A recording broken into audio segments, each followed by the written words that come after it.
All right. So once a file has gone into processing, processors have collected all the documents, everything looks good. What's the next step? Yeah, so processor reviews all the documents, make sure the address is right and all that on all the documents, submits it for final review. That'll get our underwriting team to look at it, our review team, and if everything checks out, it'll move forward to closing. If there's any questions or issues, or maybe somebody missed something, we'll send it back out, get those items updated. But if it goes on to final review, our closing team will reach out to title and get things set up with there, but make sure our stuff is balanced there, and then they can schedule the closing from there. And just if something happens, or in final review, sometimes either insurance coverage isn't right, or whatever, we can get those normally fixed up pretty quickly.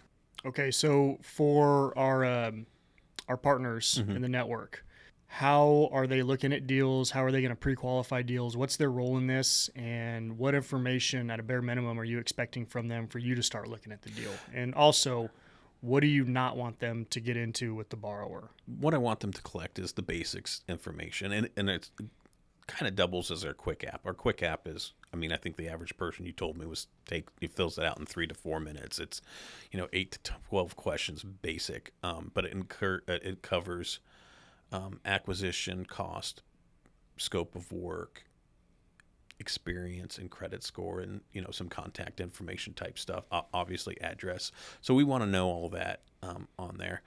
But as far as specifics on it, just because we kind of run some tiered programs, and depending on where we go and the values, it kind of changes. So I guess is what I'm saying is our partners, I don't want, they can kind of give a range, but they're not going to know the rates or the leverages maybe specifically.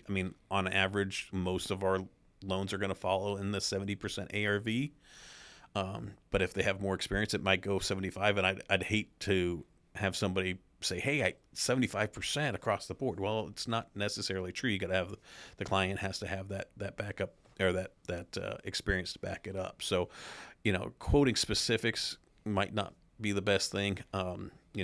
Luckily on a ground up construction, somebody with experience, they might be able to get the 15% down if it's clarified correctly.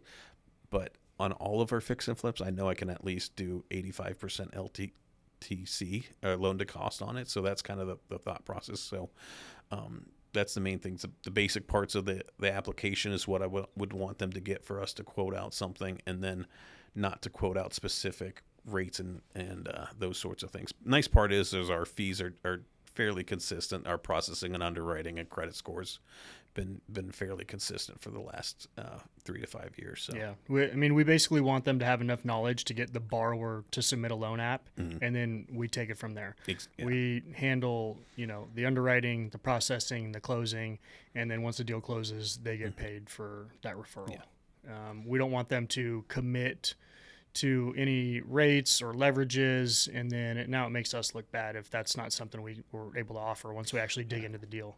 And the other part is we have processors that will follow up with them, and they can copy the partners if they want, but we don't need you collecting documents. We've got people to do that. So Matt, Black Label Capital, tell me how it came about, and kind of the history behind it. I don't even really know where to start. I feel like I got to start back with kind of my military career. I was in the Marines, and then I got out, and I worked for the State Department for 7 years in Iraq and Afghanistan. I was a sniper in the Marines, sniper overseas with the State Department, and was getting kind of burned out of that, and really wanted to get into real estate. I quit that cold turkey basically in 2016. I came home on leave and decided I was completely done. So from there, I got into some fix and flips with some partners. And then one of my partners, his family actually ended up winning the lottery. And that's when he went from fix and flips to private lending. And that was really my first exposure to private lending. I had no idea what it was. And from there, we got our first lead from him. I think he actually met the borrower at a motorcycle shop, and he sent him my contact information. And this borrower, he had built a brand new house in Fort Worth. It was probably worth, I don't know, $200,000, I think it was. He built it all cash.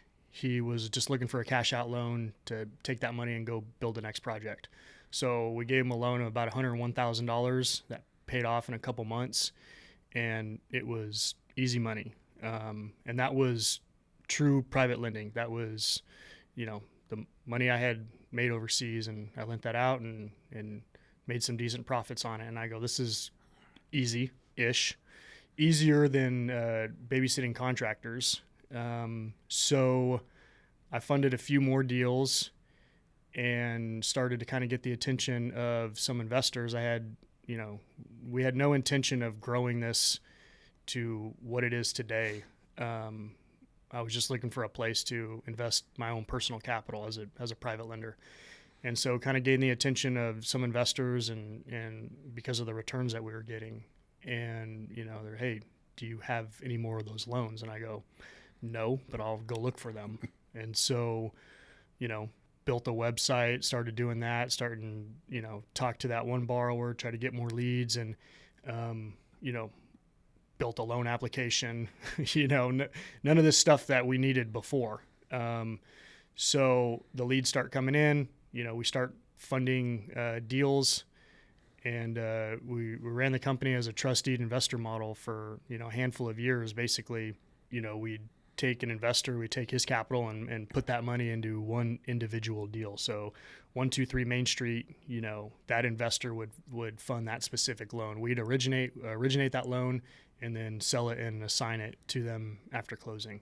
And then, at a certain point a couple of years ago, our volume was just way too high, and we converted over to the debt fund model, and that's what we run today. So we have Black Label Capital Fund 1.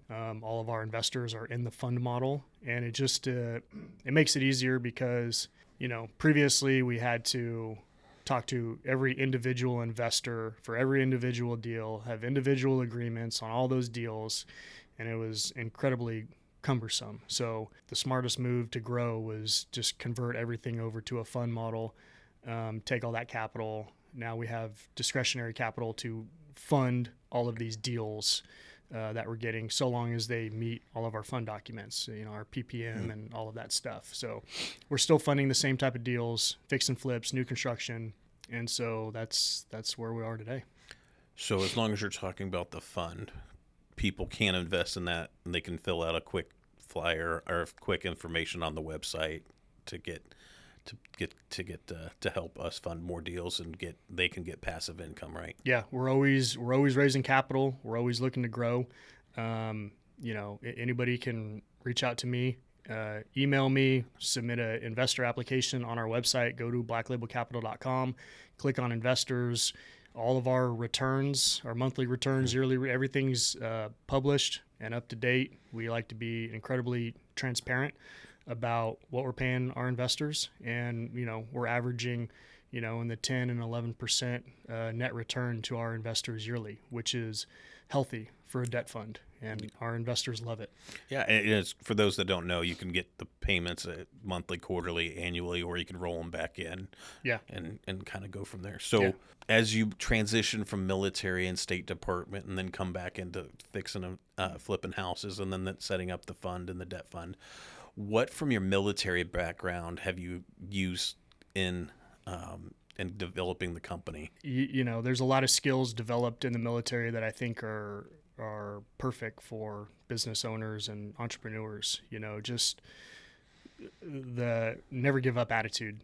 When we started the company, there was a lot of late nights of, figuring out everything. I knew nothing from what private lending was. I was Googling stuff. I was watching YouTube videos, trying to educate myself. I would literally get on like the Dallas Deed Search and search for other lenders to figure out what are they doing with their loans. Like how are are they holding them?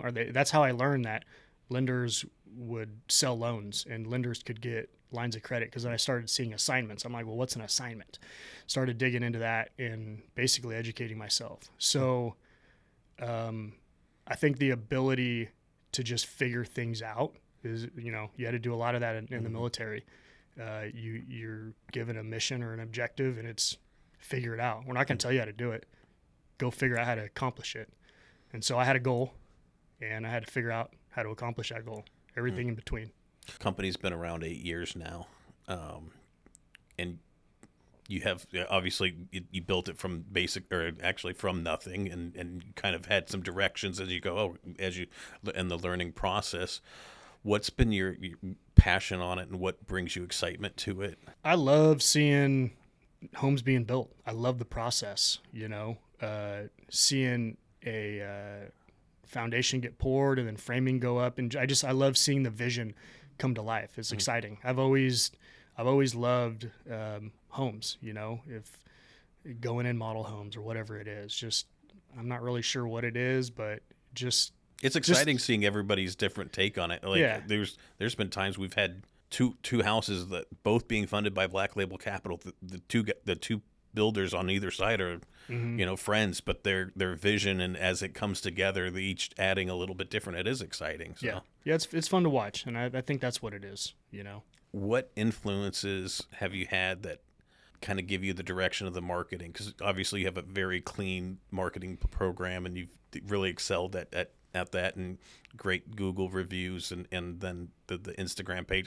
I take a lot of phone calls, and people say either they found us on ChatGPT, Google, or social media. So kind of either tell us what influences or how it came about. Well, we're still trying to figure out how we're getting on ChatGPT. I want to know that answer because I'm not paying any ads there. But as far as the marketing and the branding, I don't know what it is. It's just I like the clean, modern look of it, the whites, the blacks, and simple. I didn't want anything too flashy. I don't know there is much of an answer, there. It's just kind of my style.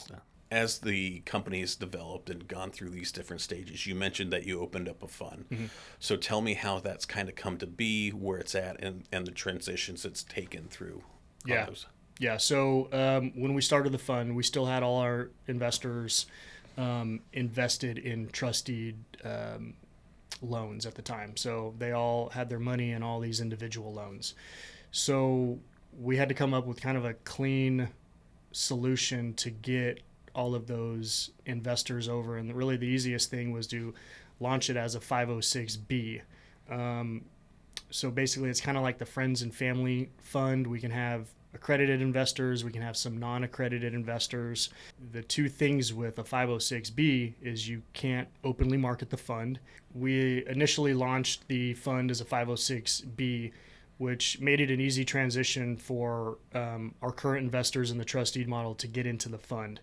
And the reason for that and why we did it that way is because under a 506B, the investor basically self-reports if they're accredited or not, and we have to take their word for it. We don't have to get any verification for that. So so long as the investor said, yes, I'm an accredited investor by the SEC standards, we can bring them into the fund. So we easily brought all those investors over, converted them over into the 506B at that point. But another thing with the 506B, we couldn't openly market the fund either. So we just wanted to get them into the fund, and then I think about a year later, we transitioned everybody over to a 506C. And to kind of clarify, the 506C we can openly market, but we have to verify accreditation status, which means we basically use a company, a third party, that gets with our investor and either collects tax returns, banks, whatever it is, to confirm that they meet the income requirements and all that of an accredited investor, which, just like our borrowers, we're waiting on the investor to provide those documents to the company. That could take weeks, months, whatever it is. So that's why we started with the B, because as long as they said they were accredited, we could get them into the fund. And now we can take our time getting everybody verified. That's what we did. We were still under the 506B, getting everyone verified. Once everyone was verified, because of the 506C, everyone has to be an accredited investor. We can't have any non-accredited investors. So we got everyone, all those letters that say they're accredited. Then we converted over to a 506C, and then we were able to openly market the fund and talk about it like we are today, and all the returns and all that stuff, and put it on social media and our website. That's awesome. Yeah, so I was here when you went through it. I had to take a crash course on the B versus C, and then understanding accredited investors. Although that's not what I focus on, I still get questions on accredited investors. So, kind of walk me through or discuss how the payments, or I'm sorry, the production and the. Can you walk me through how the fund gets its income and how the payments are made, and kind of walk me through that side of things? Yeah. So first, I'll kind of walk you through the waterfall structure and who gets paid and when and stuff like that. So we have an 8% preferred rate, 8% pref paid to the investors. We have a 1.5% management fee paid to the management company, which is Black Label Capital Management. One thing that makes us different than most debt funds is that we actually share our origination points with our investors. So if we originate a loan at 3 points, half of that goes to the fund, the other half goes to the management company. So a lot of debt funds don't share points with their fund, and unfortunately that can incentivize the manager to originate lower interest rate loans because the income from the interest rates is going to the fund, but higher origination points. So, some other funds may originate a loan at, I don't know, 8, 9, 10%, whatever it is. All that interest is going into the fund, but those 2 or 3 points they're collecting from origination are going straight to the manager. And personally, I didn't like that model. We wanted our incentives to align with our investors, and so we share all of our origination 50-50. All of our carried interest is shared 50-50. Basically, all the income that comes into the fund is shared equally with the fund and the investors in the fund. Okay, sounds good there. Walk me through kind of some basics. If somebody wanted to invest, what are kind of some of the parameters or length of the amount that they would be invested in? Yeah, most important thing is you need to be an accredited investor. And if you don't know what an accredited investor is, Google it, look it up, see if you meet that requirement. I will not be the person to determine if you meet that requirement. If you think you do, we'll put you through a third-party verification process to confirm that. Once you determine that you are accredited, you can contact me or go to our website and submit an application to us. But we try to make it as painless as possible. We do have a third-party fund administrator who helps with all the onboarding. Mm-hmm. I'll have the initial conversation with the investor and see what their goals are. Our minimum investment is $50,000. We can look at stuff smaller than that. We prefer not to, but if you're looking to come in over time with more than $50,000, but you just want to get your feet wet, we'll consider it. Mm-hmm. But we have a couple main documents. We have the PPM, which is the private placement memorandum. It's a very lengthy document. It basically outlines everything that the fund can and can't do, where we're going to lend, who we're going to lend to, all the parameters. It's basically the playbook for the fund. And so that's provided to the investor. That's also something they need to look at and sign. We have the operating agreement and then the subscription agreement.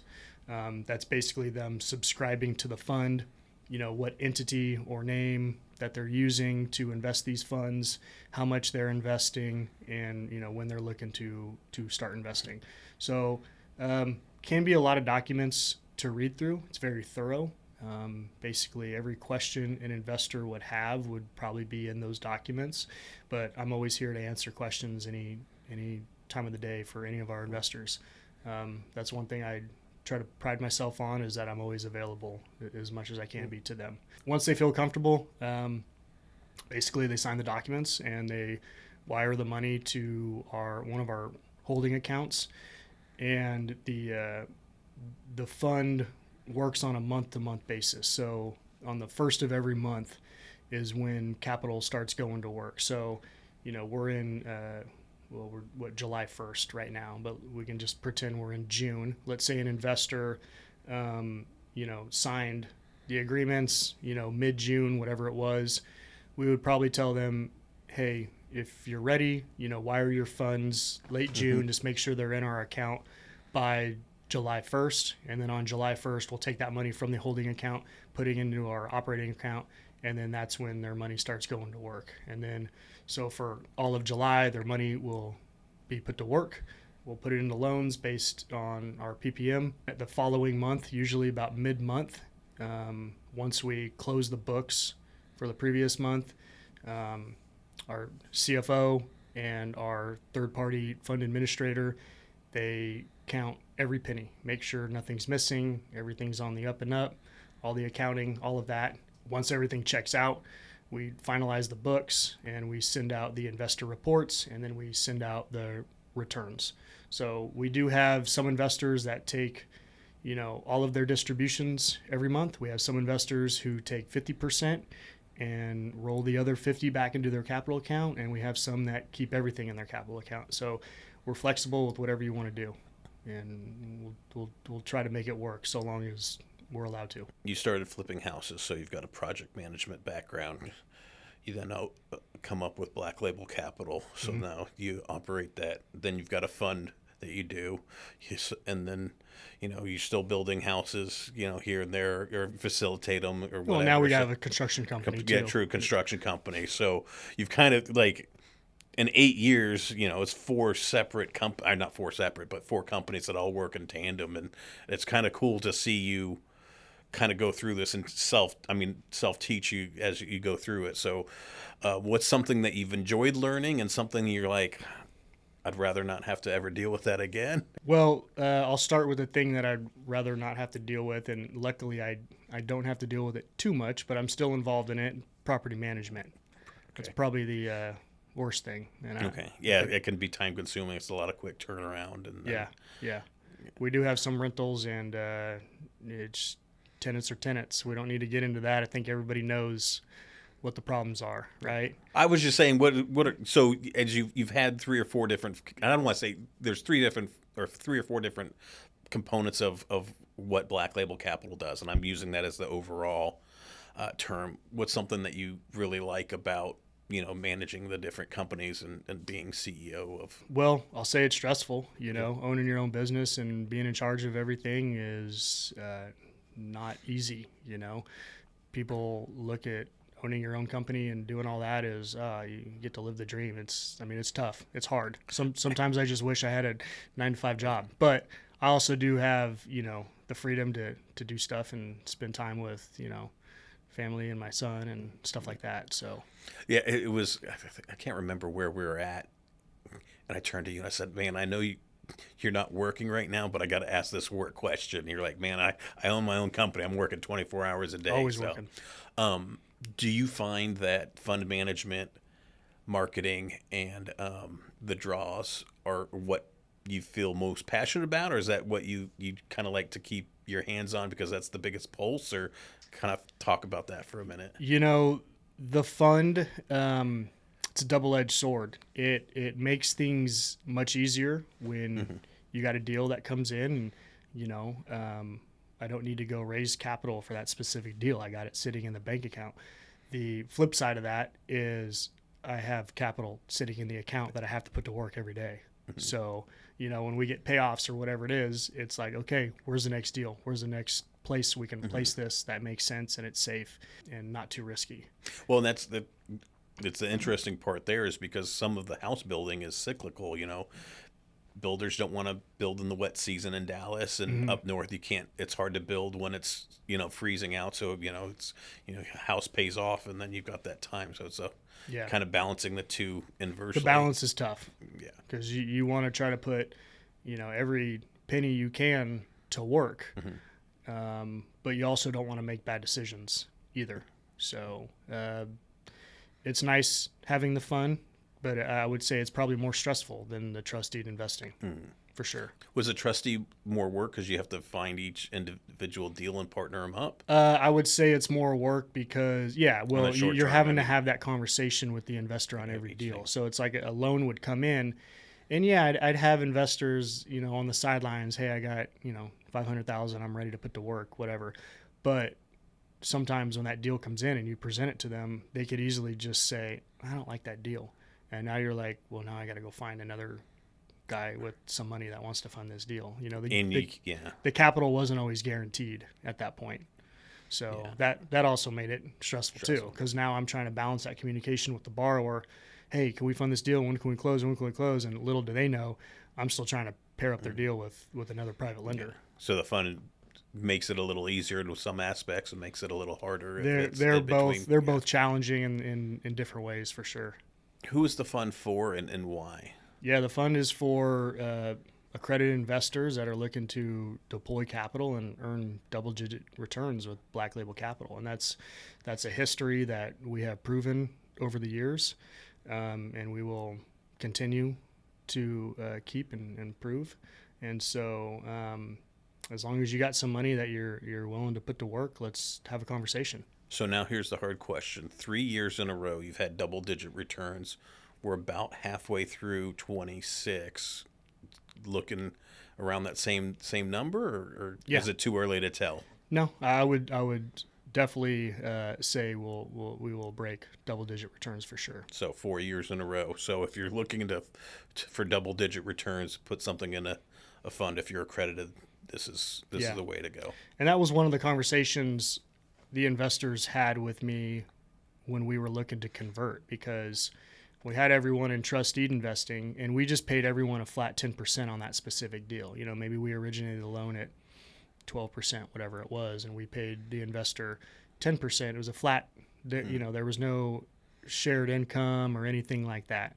And so when I pitched this idea to all the investors to move them over to the fund, they were pretty happy with 10%. 10% is a good return, right? And they were like, well, how are you, you know, I had to sell them on the idea of, you know, making them earning more than that. And it took me a long time to kind of build the pro forma for the fund and have numbers that made sense. And so, you know, so far we've proven that we can break 10%. All of those investors that were only making 10% are now making more.